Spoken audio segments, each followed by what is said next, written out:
నమస్తే, welcome to Leo. సాక్షి ఈ పత్రికకు సంబంధించి లేని కంప్లైంట్లు అంటూ లేవు. అదేవిధంగా చూసుకుంటే లేనటువంటి ఒక ఇష్యూస్ అంటూ లేవని చెప్పుకోవచ్చు. అది రాజకీయంగా కావచ్చు, నార్మల్గా కూడా కావచ్చు. అయితే ఈ పత్రిక గురించి అసెంబ్లీ సాక్షిగా స్పీకర్ అయ్యన్న పాత్ర గారు మాట్లాడినటువంటి మాటలు కావచ్చు, గతంలో తిరుమలకు సంబంధించినటువంటి ఒక కేసు కావచ్చు, అదేవిధంగా ఆంధ్రజ్యోతికి సంబంధించినటువంటి హ్యాకింగ్ విషయం కావచ్చు, ఇవన్నీ కూడా ఉన్నాయి. ఇప్పుడు సాక్షి పైన వేటు పడబోతుందా? అయితే దీని గురించి మనతో మాట్లాడడానికి పొలిటికల్ అనలిస్ట్ కొత్త రవీంద్రబాబు గారు ఉన్నారు. వారిని అడిగి తెలుసుకుందాం. సార్ నమస్తే. నమస్తే సార్, మనం చూసుకుంటే సాక్షి పత్రికతో పోల్చుకుంటే మిగతా పత్రికలన్నీ కూడా చాలా విభిన్నంగా ఉంటాయి. మిగతా ఛానల్స్ కూడా విభిన్నంగా ఉంటాయి. అన్ని ఛానల్స్లో వస్తున్నటువంటి వార్తలు వేరు ఉంటుంది, సాక్షిలో వచ్చేటువంటి వార్తలు చాలా వేరుగా ఉంటాయి.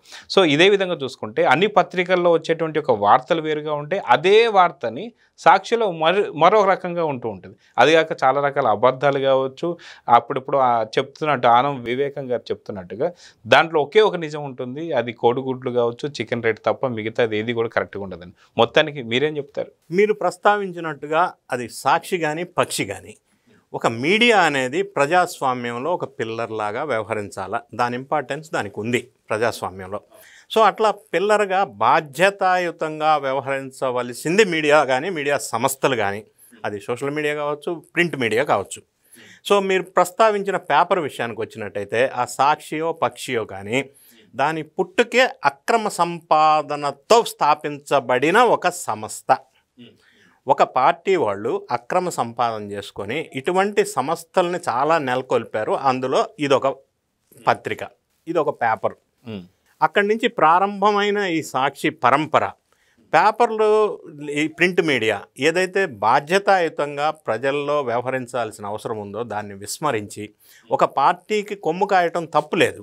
అలాగని వాస్తవాల్ని ప్రజలకి తీసుకెళ్లటంలో మిస్గైడ్ చేసే విధంగా తీసుకెళ్లే విధంగా చేయటం అనేది అప్పట్లో 5 సంవత్సరాల అధికార దుర్వినియోగానికి పాల్పడినట్టుగా మనం చెప్పవచ్చు. ఒక అంశం పాయింట్ బై పాయింట్ మాట్లాడదాం. జగన్ రెడ్డి గారు 5 సంవత్సరాలు పరిపాలించిన టైంలో వాలంటీర్స్కి సాక్షి పేపర్ కొనిపెట్టారు. ప్రభుత్వ పైసలు ఇచ్చి వాలంటీర్కి జీతంతో పాటుగా సాక్షి పేపర్ కొనుక్కోవటానికి గవర్నమెంట్ నుంచి నిధులు ఇచ్చి 3 లక్షల మంది వాలంటీర్స్కి సాక్షి పేపర్ అమ్మారు. ఇది కరెక్టా? ఆ విధంగా చేసుకుంటూ సాక్షి పేపరు 5 సంవత్సరాల్లో 4 లక్షల సర్క్యులేషన్ వచ్చింది, తీసుకురాబడింది, తీసుకువచ్చారు అధికార దుర్వినియోగం చేసి. ఇది వాస్తవం, ఇది అధికార దుర్వినియోగం చేసినట్టు కదా. ఇంకొకటి, ప్రతి నెల ప్రభుత్వానికి సంబంధించిన అడ్వర్టైజ్మెంట్స్ కావచ్చు, ఇంకోటి కావచ్చు, 860 కోట్లు పర్ మంత్ సాక్షి పేపర్కి లబ్ధి చేసే విధంగా గతంలో వైఎస్ఆర్ కాంగ్రెస్ పార్టీ చేసిన మాట వాస్తవం కాదా? చేశారు కదా. సాక్షి పేపర్కే ఎందుకు ఇచ్చారు? మిగతా పేపర్లను ఎందుకు బ్యాన్ చేశారు? ఫర్ ఎగ్జాంపుల్ ఆంధ్రజ్యోతిని అప్పట్లో పరిపాలించిన వైఎస్ఆర్ కాంగ్రెస్ పార్టీ వాళ్ళు బ్యాన్ చేశారు. మరి ఎందుకు చేయాల్సి వచ్చింది? ఈ పత్రికా స్వేచ్ఛ అంటే ఇదా? మరి ఆంధ్రప్రదేశ్లో పత్రికా స్వేచ్ఛ అప్పట్లో వైఎస్ఆర్ కాంగ్రెస్ పార్టీలో లేదా? అది సరిపోయిందా? ఇది ఒక అంశం. రెండోది, సాక్షి పేపర్లో వార్తలు డిఫరెంట్గా ఉంటాయి అంటారు. అది ఒక పార్టీ కోసం పనిచేస్తుంది, పర్వాలేదు, కానీ మిస్గైడ్ చేయకూడదు అనేది ఒక అభిప్రాయం. తర్వాత ఆంధ్రజ్యోతి పేపర్ వాళ్ళు గతంలో ఒక కేసు వేశారు. వాళ్ళకి సంబంధించిన వెబ్సైట్లన్నీ కూడా సాక్షి హ్యాక్ చేసింది. ఇది సైబర్ క్రైమ్ కాదా? ఆ కేసు అప్పట్లో ప్రభుత్వం ఉంది కాబట్టి బయటికి రాకుండా చేశారు. నంబర్ 2, తిరుపతిలో కూడా సాక్షి పేపర్ మీద కొన్ని కేసులు బుక్ అయిన మాట గతంలో దాచిపెట్టారు. ఇంకా లేటెస్ట్ విషయానికి వద్దాం. గోరంట్ల మాధవ్, హిందూపూర్ మాజీ ఎంపీ, ఆయన చెయ్యని విచ్చల విడితనం ఇంకోటి లేదు. అత్యంత జుగుప్సాకరమైన విషయం ఆయన చూడగానే గుర్తొచ్చేది ఏంటంటే లేకుండా నూడుగా వీడియో తీసి అమ్మాయితో మాట్లాడటం. ఆ పేరు చెప్పగానే గుర్తొచ్చే అంశం. అటువంటి నీచ నికృష్టమైన వ్యక్తి ఒక పోలీసు వాళ్ళు నోటీస్ ఇస్తే, మార్చి 5వ తారీఖు విచారణకు రమ్మని నోటీస్ ఇస్తే ఆయన ప్రెస్ మీట్ పెట్టి మాట్లాడిన మాటలేంటి? అది అసలు ఎవరైనా అది యాక్సెప్ట్ చేస్తారా? ఆయన చేసిన తప్పుకు నోటీస్ ఇచ్చినప్పుడు ఆయన మాట్లాడిన మాటలేంటి? నన్ను గనక అరెస్ట్ చేస్తే అంతర్యుద్ధం వస్తుంది అన్నాడు. అంతర్యుద్ధం అంటే ఏంటి? Civil war. What is the definition of అంతర్యుద్ధం? రాజ్యాంగంలో డిఫైన్ చేశారు. ఒక వ్యక్తి మత విద్వేషాలను రెచ్చగొట్టడం కానీ, జనంలో విభేదాలు రెచ్చగొట్టడం కానీ, సృష్టించటం కానీ, అరాచకం చేయాలని ఆలోచన చేసినా, ప్రలోభించినా, పత్రికాముఖంగా చెప్పినా చేసినా దానివల్ల విద్వేషాలు రగిలి కొంతమంది చనిపోతే అది అంతర్యుద్ధం. అంటే అంతర్యుద్ధానికి వీళ్ళు ప్లాన్ చేసి కుట్ర చేశారా? అది ఒక నేరం. It attracts section 152 of BNS act, IPC 1860 section 124A కింద వస్తుంది. దీన్ని దేశద్రోహి కింద కేసు పెట్టాలా? అటువంటి మాటలు మాట్లాడితే సాక్షి పత్రిక వాళ్ళు ఆ ప్రచారాన్ని ఎందుకు తీసుకెళ్లారు ప్రజల్లోకి? ఇది సమర్థించే అంశమా? సాక్షి సమర్థిస్తుందంటే వైఎస్ఆర్ కాంగ్రెస్ పార్టీ దానికి సమర్థిస్తుందా? ఇది సమర్థించే అంశమా? దేశద్రోహి కింద కేసు పెట్టవలసిన ఒక మాటల్ని దాన్ని గొప్పగా ప్రచారం తీసుకొచ్చి సాక్షి బాధ్యతను విస్మరించలేదా పత్రికా రంగంలో? ఇన్ని రకాల పరంపర వైలేషన్ సాక్షి పేపరు యాజమాన్యం చేసిన సందర్భంలో అనేక కేసులు వాటి మీద ఉన్న నేపథ్యంలో అసెంబ్లీలో చర్చకు వచ్చింది. So it was referred to దాన్ని ఏమంటారు, ప్రివిలేజ్ కమిటీ. ప్రివిలేజ్ కమిటీకి రిఫర్ చేశారు స్పీకర్ గారు. ప్రివిలేజ్ కమిటీ కనుక పరిశీలించి ఈ సాక్షి మీద కనుక ఒక నిర్ణయం తీసుకొని సాక్షి పేపర్ ఆంధ్రప్రదేశ్లో కనుక బ్యాన్ చేస్తే చేయవలసిన అవసరం ఏర్పడింది అని ప్రివిలేజ్ కమిటీ కనుక భావిస్తే that is the ultimate final decision. Assembly స్థాయిగా స్పీకర్ కానీ ఇప్పుడున్న ఎన్డీఏ ప్రభుత్వం కానీ సాక్షిని బ్యాన్ చేసే అవకాశాలు స్పష్టంగా కనిపిస్తున్నాయి.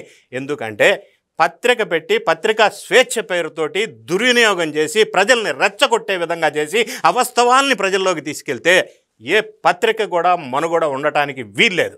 అది సాక్షి కావచ్చు, పక్షి కావచ్చు, ఇంకో పేపర్ కావచ్చు. ఆ విధంగా రాబోయే రోజుల్లో ఈ ప్రివిలేజ్ కమిటీ కనుక డెసిషన్ వస్తే ఆంధ్రప్రదేశ్లో సాక్షి పేపరు బ్యాన్ చేసే అవకాశం మనకి ఈ సంఘటనల పరంపర నేపథ్యంలో మనకు అర్థమవుతా ఉంది.